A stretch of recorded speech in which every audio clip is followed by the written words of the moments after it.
news. Breaking news. Breaking news.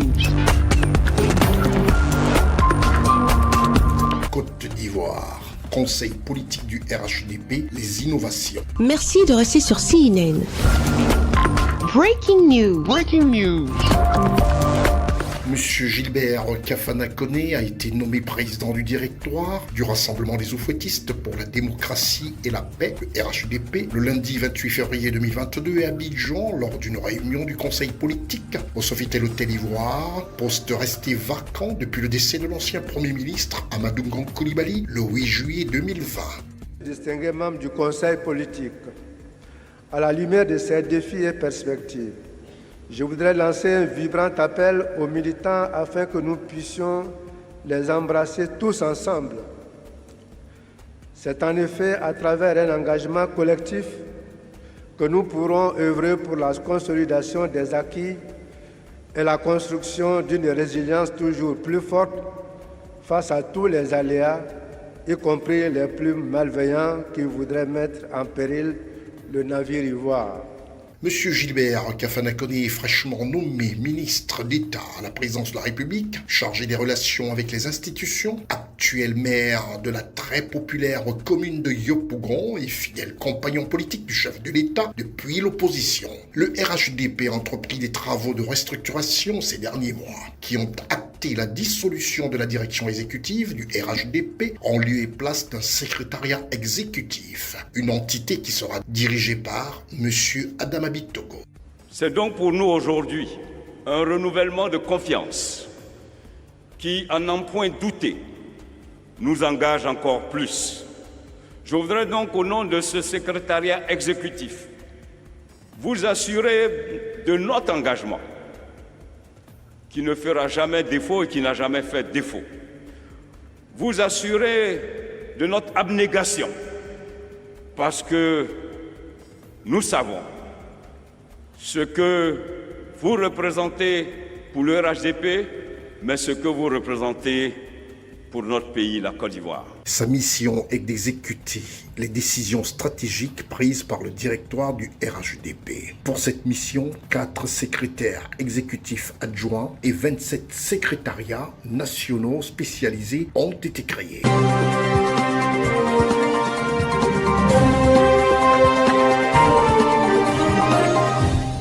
Le président de la République de Côte d'Ivoire, son Excellence Alassane Ouattara, s'est entretenu ce mardi 1er mars 2022 au palais présidentiel avec le président de la Banque ouest-africaine de développement, BOAD, M. Serge Ekoué. La Banque ouest-africaine de développement, BOAD, a été créée par les États membres de l'UMOA le 14 novembre 1973. 49 ans après sa création, la Banque ouest-africaine de développement, dont le siège est à Lomé, au Togo, semble en pleine expansion. Les échanges ont permis d'évoquer l'augmentation du capital de la BOAD, les opérations de cette institution bancaire en Côte d'Ivoire, ainsi que la situation économique de la zone UMOA. Les sujets que nous avons évoqués sont de 3 ordres. Le premier ordre est celui de notre augmentation de capital, et je l'ai souvent dit, c'est la mère des batailles. Nous avons discuté de la structure du capital de la Banque ouest-africaine de développement, et vous savez, notre objectif, je le rappelle, c'est de doubler l'ensemble des fonds propres de notre institution afin de lui donner plus de volume, plus de capacité à investir dans 5 secteurs prioritaires sur lesquels nous avons échangé avec son Excellence le chef de l'État, le président Ouattara.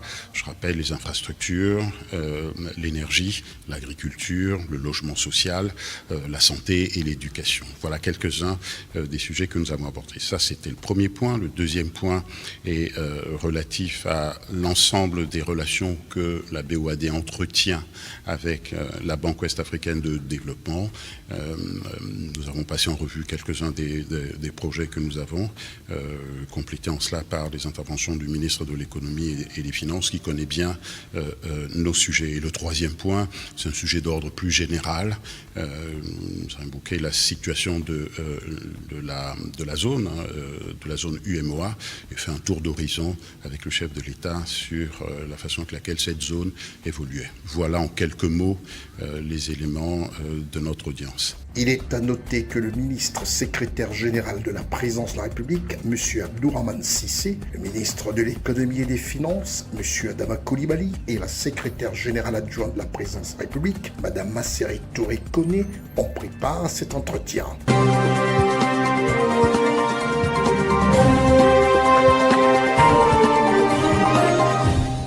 En matière fiscale, la Direction générale des impôts a mobilisé 2109,3 milliards de francs CFA en 2021, soit un taux de réalisation de 108,8% par rapport aux objectifs de la loi des finances pour une évolution à la hausse de 182,7 milliards de francs CFA en glissement annuel. L'administration fiscale a également mobilisé 208,2 milliards au profit des collectivités territoriales décentralisées et de certaines entités publiques. Voilà la fiscalité de l'année qui vient de s'achever. Elle a été dressée ce 25 février par Louis Pomotazé, ministre des Finances, lors de la conférence annuelle des responsables des services centraux, déconcentrés extérieurs du département dont il a la charge. De manière précise, le patron des Finances a rappelé les différentes réformes mises en œuvre. Le GIE a mobilisé plus de 2109 milliards de francs CFA en 2021, soit un taux de réalisation de presque 109% par rapport aux objectifs de la loi de finances, avec une évolution à la hausse de 182,7 milliards en glissement annuel.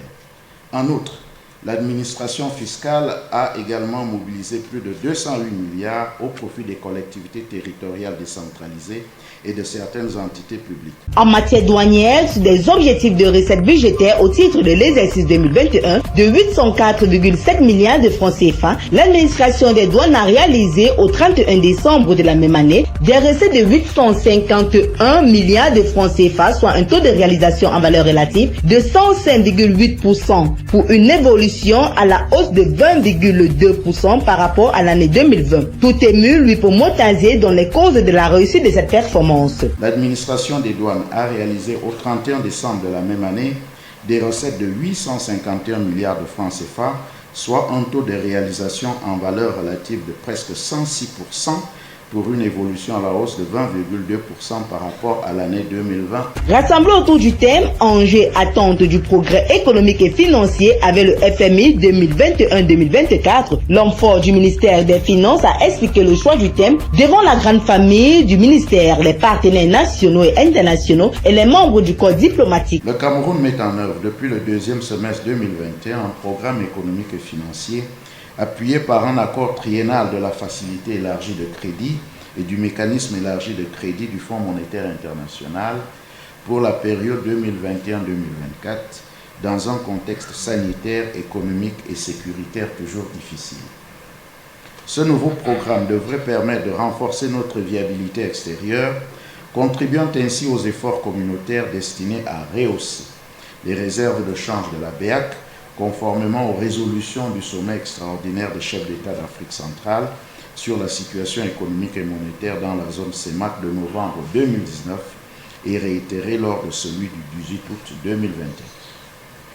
Bien plus, le programme devrait permettre d'atteindre également une croissance forte, soutenue et inclusive, appuyée par des financements adéquats et une politique budgétaire compatible avec la lutte contre l'expansion de la pandémie à coronavirus, la reprise de la croissance économique et la réduction de la pauvreté. Cette rencontre unique à son genre est une occasion pour ceux-ci de réfléchir sur les voies et moyens pour atteindre les objectifs de la politique budgétaire 2022 et à long terme. Et surtout, avoir recours aux stratégies devant leur permettre de relever certains défis, notamment la modernisation de la gestion de la trésorerie et de la réduction, voire la maîtrise des finances publiques, afin d'éviter les risques budgétaires majeurs. C'est dans cette optique que le ministre veut se projeter avec succès sur cette année 2022. Ce nouveau programme devrait permettre de renforcer notre viabilité extérieure, contribuant ainsi aux efforts communautaires destinés à rehausser les réserves de change de la BEAC,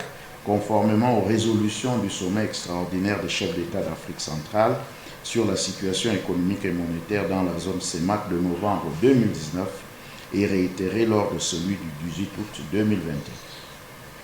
Bien plus, le programme devrait permettre d'atteindre également une croissance forte, soutenue et inclusive, appuyée par des financements adéquats et une politique budgétaire compatible avec la lutte contre l'expansion de la pandémie à coronavirus, la reprise de la croissance économique et la réduction de la pauvreté.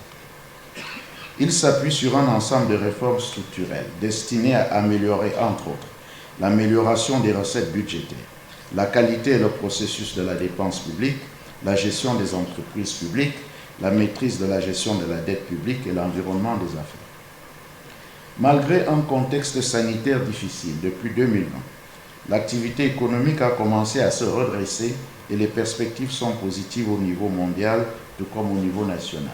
Si l'on s'en tient aux propos du directeur général du FMI et président par intérim de la session d'administration tenue le 22 février qui dit, je cite, « L'économie camerounaise s'est montrée résiliente et se remet progressivement de la pandémie de Covid-19 avec les risques globalement équilibrés. » Fin de citation. On peut conclure que l'année qui s'achève était parfaite. Cette rencontre riche en réjouissances, partage d'expériences, a permis aux uns et aux autres de s'édifier sur plusieurs thématiques développées par les exposants.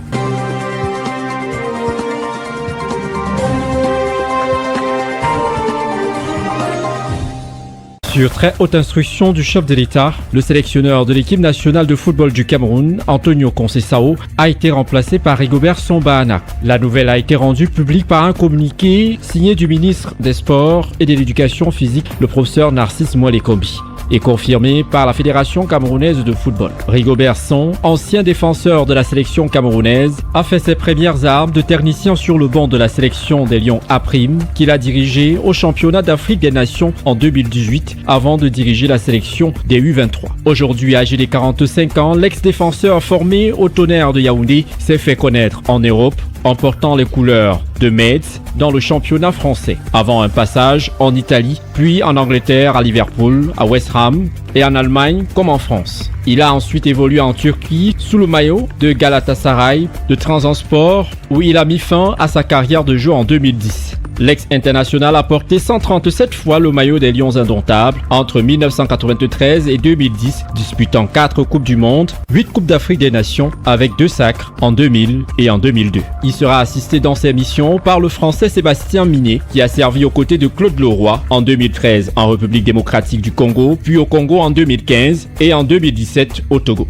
C'est le Kenya qui lui offrira sa première chance comme sélectionneur en 2019 de l'équipe nationale kenyane, mais il ne fera pas long feu. Il va rebondir en Guinée équatoriale entre novembre 2019 jusqu'à mi-2020. Il sera ensuite engagé comme entraîneur en juillet 2021 par un club de la Première Ligue sud-africaine. L'international camerounais Augustin Simo, âgé de 43 ans, l'ancien milieu de terrain a notamment participé à la CAN 1996 et à la Coupe du Monde de 1998 avec les Lions indomptables. Il a passé une bonne partie de sa carrière en Suisse où il a finalement rejoint l'encadrement du Servette de Genève en 2020. L'international Souleymane, entraîneur des gardiens, ancien gardien de but, il a également fait des beaux jours avec les Lions indomptables entre 2000 et 2010, avec à son compte 26 sélections. Côté club, le natif de Mokolo a débuté à Coton Sport de Garoua avant de rejoindre l'équipe nationale, puis la Turquie. L'ancien international Raymond Kala devient le nouveau team manager. Âgé de 46 ans aujourd'hui, il nous revient tout de suite le duo de l'Ars Infernal qui l'a longtemps formé avec Rigobert Song sous les couleurs du Cameroun. Il accompagnera donc de nouveau son ancien coéquipier, cette fois-ci en tant que team manager. Raphaël Fèvre, le Français de 48 ans, a également roulé sa bosse dans le domaine. Il a notamment été préparateur physique à la réserve de Bordeaux, puis du Paris Saint-Germain, de Valenciennes, Besse, Bastia et la sélection de l'Oman. Enfin, David Baltaz, en 2010, il entraîne l'équipe nationale de football de Saint-Martin avec Jean-Louis Richard. Il a travaillé plusieurs années comme entraîneur de football de l'école américaine de Casablanca au Maroc. Rigobert Song hérite donc d'une sélection camerounaise ambitieuse et talentueuse qui a échoué au tir au but contre l'Égypte en demi-finale de la récente CAN jouée à domicile. Son premier défi sera de qualifier le Cameroun pour la Coupe du Monde Qatar 2022 à condition d'éliminer l'Algérie le 25 mars prochain lors des barrages de la zone Afrique.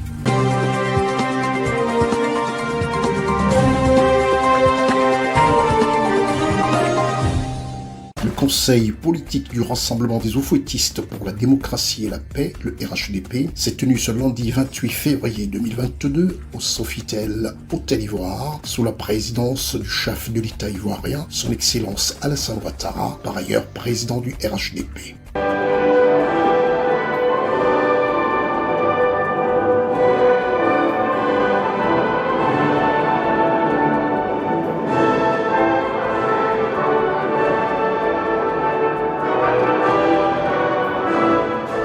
Après analyse de la situation sociopolitique, le président a procédé à la restructuration du RHDP. Écoutons un extrait de son discours. Je vous félicite, car nous devons être fiers du travail accompli par notre parti.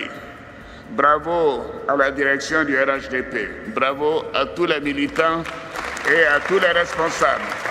Je voudrais également vous exhorter à continuer d'œuvrer à consolider notre grand parti afin de pouvoir relever les enjeux à venir dans un environnement qui verra probablement la création de nouvelles formations politiques. En tant que parti attaché aux valeurs de l'oufouettisme, nous devons toujours prôner le rassemblement et le dialogue. Je vous encourage donc à aller dans les régions, les départements, les villes et les villages pour remobiliser nos militants et prôner les idéaux du RHDP, dont le socle est la paix pour notre beau pays. Merci beaucoup.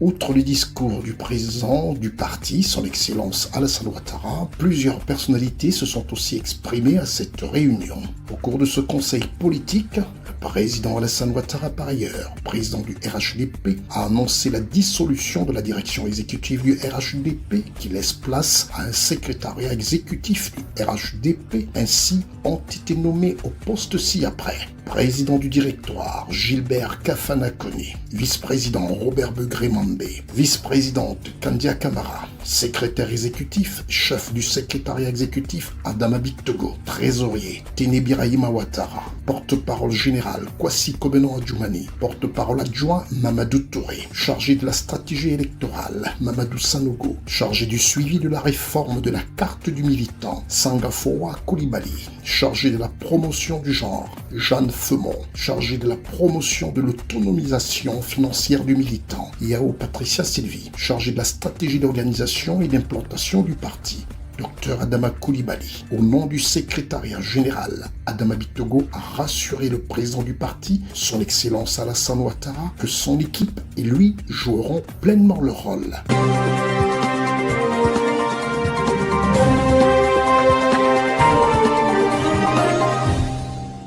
Le dialogue social permet aux différents acteurs de disposer de la bonne information pour opérer des bons choix dans la résolution des incompréhensions. C'est ce qui ressort de la 32e session du comité de concertation de suivi du dialogue social. Elle s'est tenue ce mercredi 2 février à Yaoundé au Cameroun. Au cours de cette rencontre présidée par le ministre du Travail et de la Sécurité sociale, des réflexions ont été menées autour de deux thématiques majeures, notamment le rôle et la place du dialogue social, stratégie de lutte contre l'inflation et la relation entre le gouvernement et le syndicat. À l'issue de cette rencontre, des résolutions ont été prises.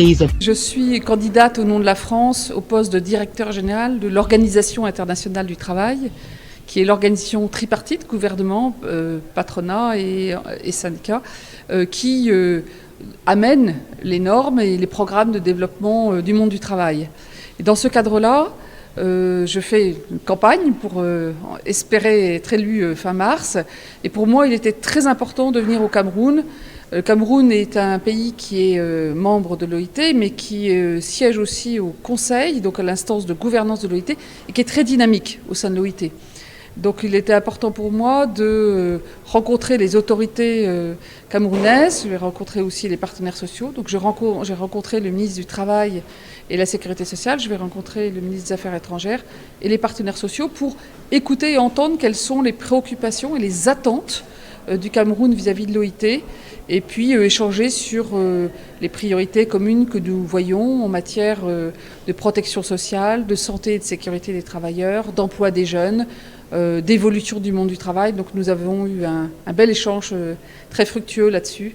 Et je remercie les autorités camerounaises pour cet échange. Les questions sociales sont souvent traitées au rabais lorsque l'écho n'est pas accordé aux annonces des mouvements d'humeur ou des violations supposées ou réelles des droits des travailleurs en lieu et place des résultats enregistrés, explique le patron du ministère. Cette première assise de l'année 2022 a permis de rassembler le représentant du ministre du Commerce, les membres du dit comité. Cette plateforme a été mise en place par les pouvoirs publics pour garantir le travail décent dans ce pays qui se veut émergent à l'horizon 2035.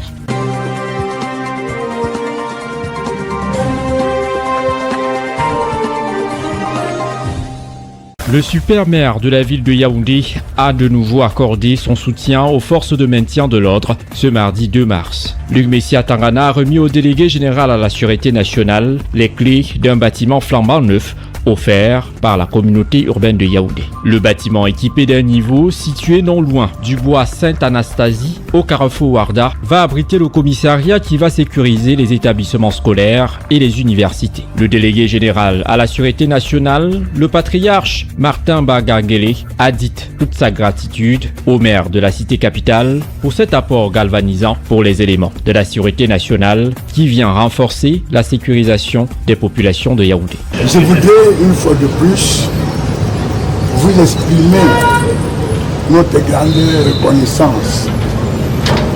Je crois que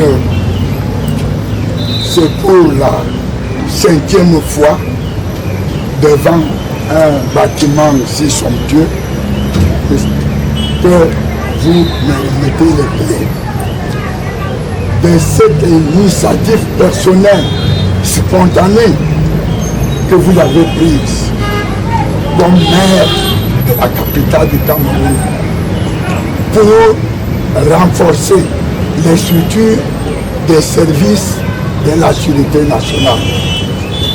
Vous ne pouvez pas imaginer l'importance de cette décision personnelle que vous avez prise. Je pense que la sécurité nationale doit vous être reconnaissante pour cette initiative spontanée, je le répète, qui va permettre à nos services d'avoir une base à partir de laquelle peuvent mener des actions pour la sécurisation totale de notre capitale. Après les quartiers Bastos, Tinga, Olezoa, le célèbre carrefour Ouarda accueille son poste de police, un don du maire de la ville de Yaoundé qui milite pour l'amélioration des conditions de vie et du cadre de vie des populations. Le maire est chargé de l'amélioration des conditions de vie et du cadre de vie de ces populations.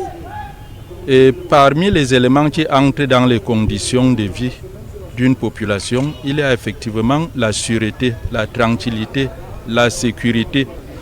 Et c'est dans cette optique que j'ai cru utile de pouvoir contribuer à l'amélioration des conditions de travail des fonctionnaires de l'État qui œuvrent pour nous assurer cette sécurité. C'est dans ce cadre que les postes de police, que la mairie de la ville installe de temps en temps dans les différents coins de notre ville. C'est dans ce cadre que cette activité trouve sa place, qui fait partie des missions régaliennes et officiel du maire. Le commissaire Fris Mafani Wole, nouveau commandant du poste de police du bois Sainte-Anastasie, heureux de cette donation du maire de la ville, aura non seulement pour mission de veiller à la sécurité des établissements scolaires et universitaires, mais aussi et surtout à l'entretien de ce nouveau commissariat qui fait déjà la fierté des populations riveraines.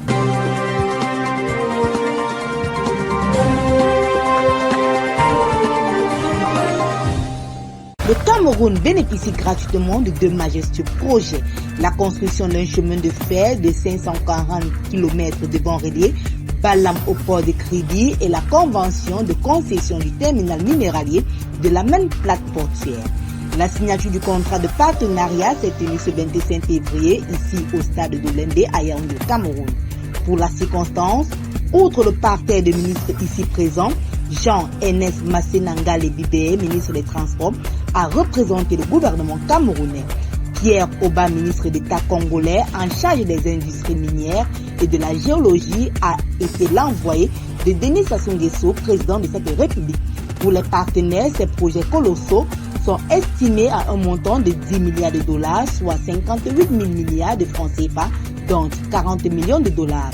Ces infrastructures de transformation permettront d'évacuer la production du minerai de fer extrait du sous-sol congolais. Cette ligne ferroviaire permettra de connecter Nabeba, Badondo et Abima au Congo, explique le représentant des partenaires. Les deux projets combinés représenteront un investissement global de plus de 5 400 milliards de francs CFA, intégralement financé par le consortium constitué à cet effet.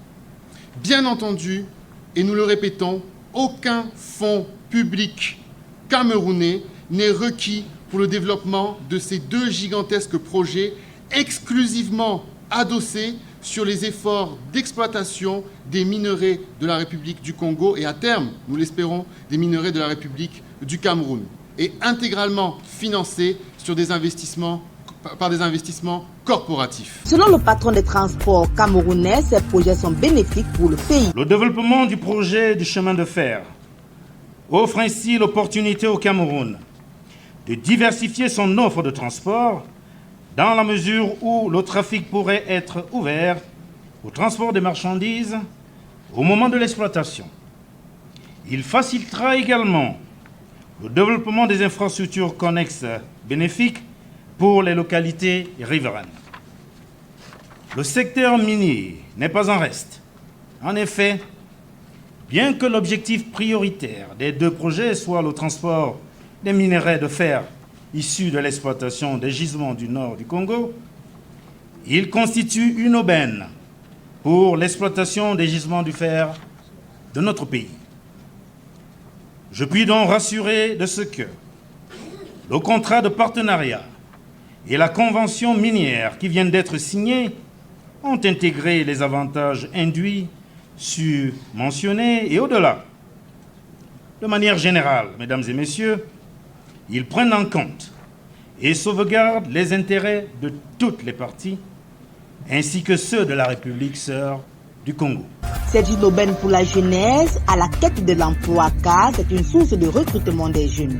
Ces projets épousent également la volonté du chef de l'État de changer le paysage du pays à travers des infrastructures de communication, comme indique la stratégie nationale de développement SND30. Le projet de chemin de fer s'inscrit en droite ligne de la stratégie nationale de développement du Cameroun SND30, dont l'objectif est de construire, je le rappelle, au moins 1500 km de chemin de fer supplémentaires d'ici 2030.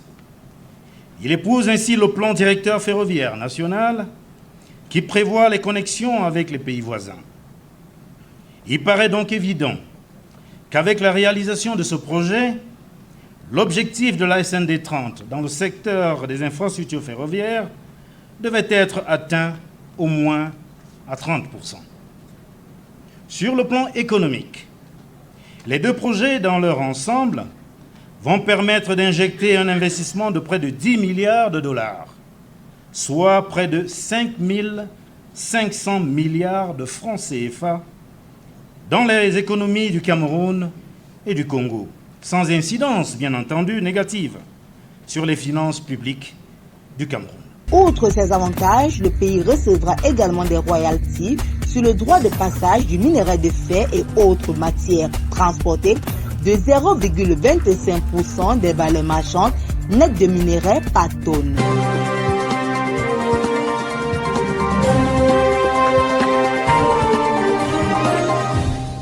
Le ministre des Arts et de la Culture, Pierre Ismaël Bilumpat, a reçu en audience ce jour Viviane Los San Martin, ambassadeur de la République fédérale du Brésil au Cameroun. Les deux personnalités ont revisité et surtout magnifié l'excellence des relations de coopération qui lient les deux pays depuis plus de 50 ans. Viviane Los San Martin a réaffirmé la volonté du Brésil de participer à la valorisation du patrimoine historique du Cameroun. Ma mission touche à sa fin.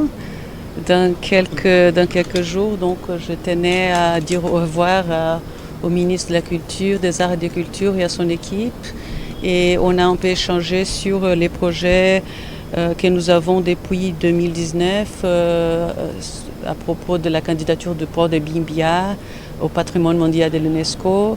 Donc, mais le ministre m'a rassuré l'intérêt du gouvernement du Cameroun d'avoir la coopération du Brésil en ce qui concerne la capacitation des responsables de ces dossiers. Et donc, on s'est mis d'accord pour donner suite à ces projets que malheureusement a été interrompu à cause de la pandémie. Et donc, nous espérons que dans le deuxième semestre, on va pouvoir faire venir de nouveau l'expert brésilien qui a été le responsable pour l'inscription du quai de Valongo à Rio de Janeiro sur la liste mondiale du patrimoine et que nous pouvons comme ça contribuer à la valorisation du patrimoine historique du Cameroun. Pour rappel, la relation de coopération entre le Brésil et le Cameroun s'est davantage matérialisée dans le domaine des arts et de la culture avec la signature en novembre 1972 de l'accord de coopération culturelle. La mise en œuvre de cet accord de coopération au bénéfice des deux peuples camerounais et brésiliens avait donné lieu à la signature du programme exécutif du dit accord pour la période de 2010-2013, traduisant ainsi la dimension stratégique des relations qui unissent les deux pays. L'actualisation en cours par les deux parties de l'accord de coopération culturelle pour la période 2022-2025 contribuera à promouvoir et à favoriser une meilleure connaissance des deux cultures et surtout à davantage élargir les échanges artistiques et culturels avec un accent mis sur la préservation du patrimoine culturel.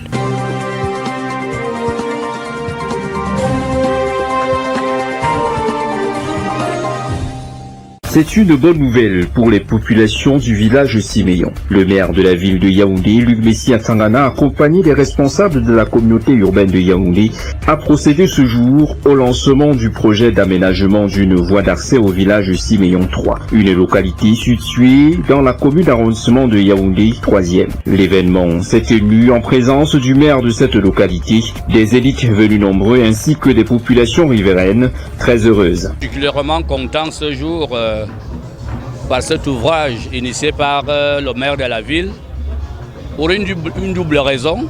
Non seulement ça bénéficie à la commune d'arrondissement de Yaoundé 3e, et plus particulièrement ça se passe dans mon village. Donc je ne peux pas vous dire, je suis ému.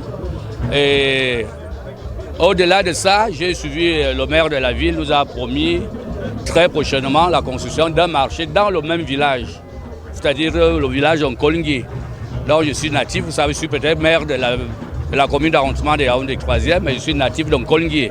Donc vraiment, je remercie le maire pour toutes ces bienfaisances. Un projet parmi tant d'autres, initié par le super maire de la ville aux 7 collines, afin de faire de Yaoundé une véritable métropole sur tous les plans. Un des volets de ce plan d'action concerne effectivement le bitumage du tronçon de route qui réunit cet après-midi. D'autres travaux sont prévus à travers la ville. Certains sont déjà lancés, d'autres seront lancés incessamment. Pour ce qui est, par exemple, du volet amélioration de la voirie urbaine, j'ai commencé pendant la période de la CAN et ce travail va se poursuivre par la réhabilitation des principales voies existantes et le raccordement de certaines anciennes voies qui s'étaient beaucoup dégradées entre-temps. Ce volet est mené en partie par le génie militaire, qui est une structure compétente, connue dans notre pays et dont la présence aux côtés de la mairie de la ville de Yaoundé a bénéficié du haut accord préalable du chef de l'État, chef des armées. Et ce travail est également financé par les moyens de la mairie de la ville. En effet, il s'agit essentiellement d'un projet d'aménagement d'un espace marchand, d'une route bitumée de 300 mètres, dont les travaux seront livrés d'ici 6 mois, comme le précise le responsable du projet. Alors, il s'agit du projet d'aménagement d'une voie dans le village Siméon 3. Le projet, il s'agit d'une route bitumée en enrobé bitumineux d'une largeur de 5 mètres en moyenne et une longueur de 300 mètres. Alors les différentes couches, il y aura une couche de fondation en grave latéritique, une couche de base en grave concassé et on aura également un dallo et un mur de soutènement qui ira dans les 60 mètres.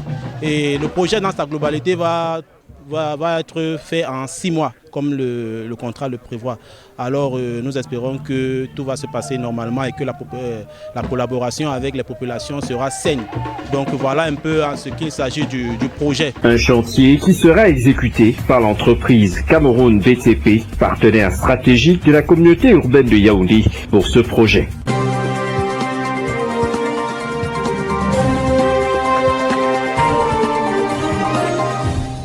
Au total, 40 véhicules de fonction flambant neufs ont été offerts ce mercredi 2 février aux préfets et aux sous-préfets de chaque localité du Cameroun. La cérémonie de rétrocession de ces engins à 4 roues a été présidée par le ministre de l'administration territoriale. Dans son mot de circonstance, Paul Atangandi a exhorté ses récipiendaires à faire bon usage de cet outil de déplacement, dont du chef de l'État. Pour le représentant du président de la République, Paul Biya, cette dotation permet d'améliorer leurs conditions de travail. Dans le souci permanent d'améliorer les conditions de travail des autorités administratives, le chef de l'État, son Excellence Paul Biya, a fait une dotation spéciale de 40 véhicules de fonction à certains préfets et sous-préfets.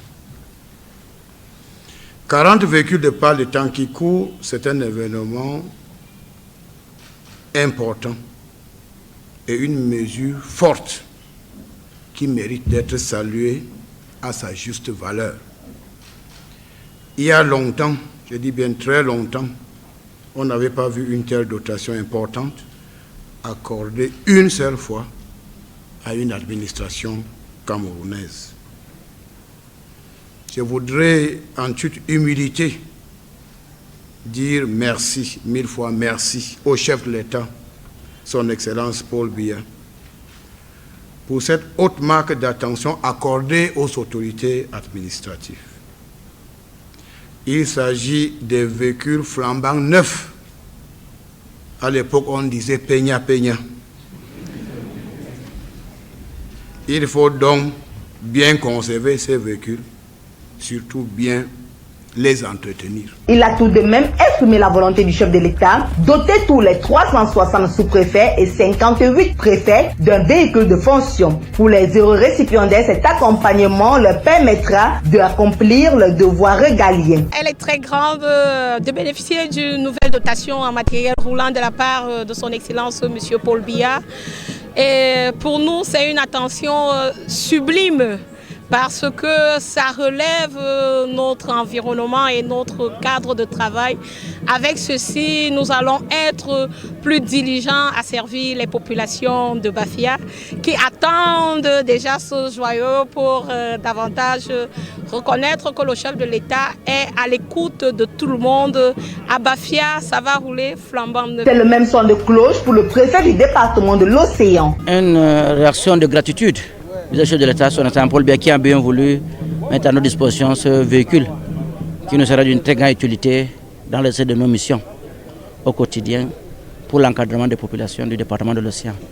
Donc nous voudrions donc ici exprimer notre reconnaissance envers le chef de l'État et prendre l'engagement d'en faire un bon usage. Avant de remettre la fiche d'entretien aux autorités administratives, le patron de l'administration territoriale a tout d'abord vérifié la vitesse, le frein de ces engins roulants avant de le retrocéder aux différents chefs de terre ici à l'esplanade de l'hôtel de ville de Yaoundé au Cameroun. Merci d'être sur CNN, la télévision autrement. Les programmes se poursuivent. Retrouvez en ligne toute l'info en continu sur CWeb Info, 100% info non-stop.